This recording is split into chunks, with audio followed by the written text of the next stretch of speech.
How did you figure all this out? Guys, I figured this out by fucking up my life. You need to understand. I am 47. I am 48 in August. I've spent an awful lot of my life failing at what I wanted.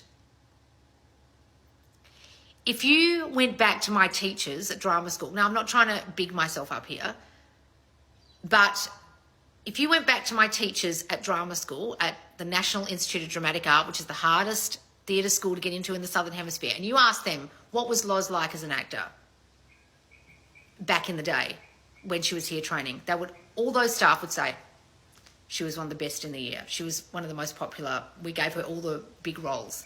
I never got a tiny role in a play, right? I remember one time I went to an audition for a Silverchair music video. And I did this audition and they asked me to do something, I don't know, imagine something. And I did this scene where I was just sitting there crying. I improvised something. And they said, that's the greatest audition we've ever seen. And they didn't give me the job. And you know why? They said, you don't look right for the video, but you want to be an extra. I remember I was an extra in it. When I got out of drama school, even though all the teachers thought I was one of the best actors there, I barely got any work. And I went back to doing voiceovers. Now, voiceovers is something I had already been doing. I was making a living before I went to drama school doing voiceovers. I ended up being a person earning like $600 a week doing voiceovers on the radio and McDonald's ads and shit in Sydney after drama school. I didn't really get a lot of acting work apart from theatre because theatre was my bag and I really thought I'm good at that.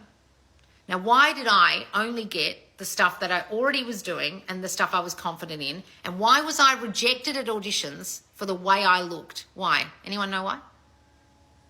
Anyone know why? Even though at drama school, I was given the biggest roles. I was told I would probably be the biggest success out of the year by a couple of teachers, that I was the best actor there by a couple of teachers. Why? Tell me why.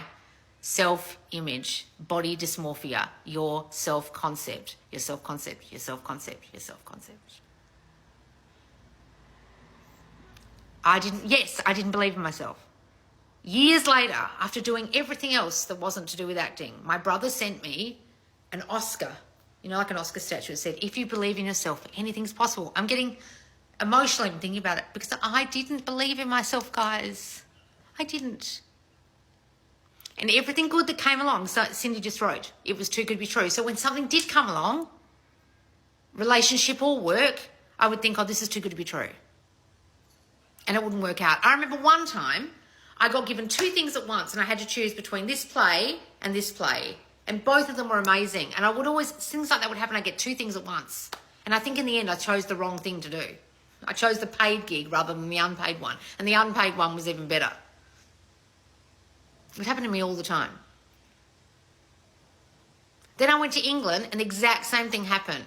I didn't pursue it properly, blah, blah, blah. And then I'd go to auditions and they'd say, oh, you're not British? So I'd get the role or I'd get the ad or something. I'd be British for the entire audition process. I remember doing an ad, and even on costume fitting day, I was British. I had a British accent. I ended up going to the day of the shoot of the ad. I remember it was for the RAC or NRMA or whatever it's called over there, the repair thing where they come and fix your car.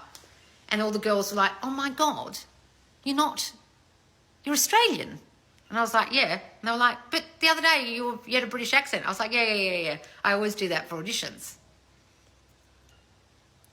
Now, why did I do that if my self-concept was bad?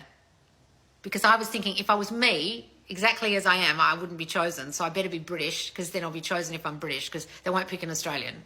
I could have gone in there with my self-concept really good, still got the role, but I still did that stuff. That's why I did this account, guys, because I realised all the mistakes I was making back there. Then relationships, that's even worse. My relationship life with my body dysmorphia was fucked. And I would constantly, I said to someone the other day, they said, you're such a perfectionist. And I said, why do you think I ended almost every relationship I was in? Because I was always finding fault in the relationship and then pushing the person away because I was afraid because of that thing I was going to get hurt. And the person was like, yes, And I finally stopped that. Finally, guys. Jesus, finally. But it's taken me years to learn this. I am 48 in August. God, that's depressing. I don't want you to wait that long to get this.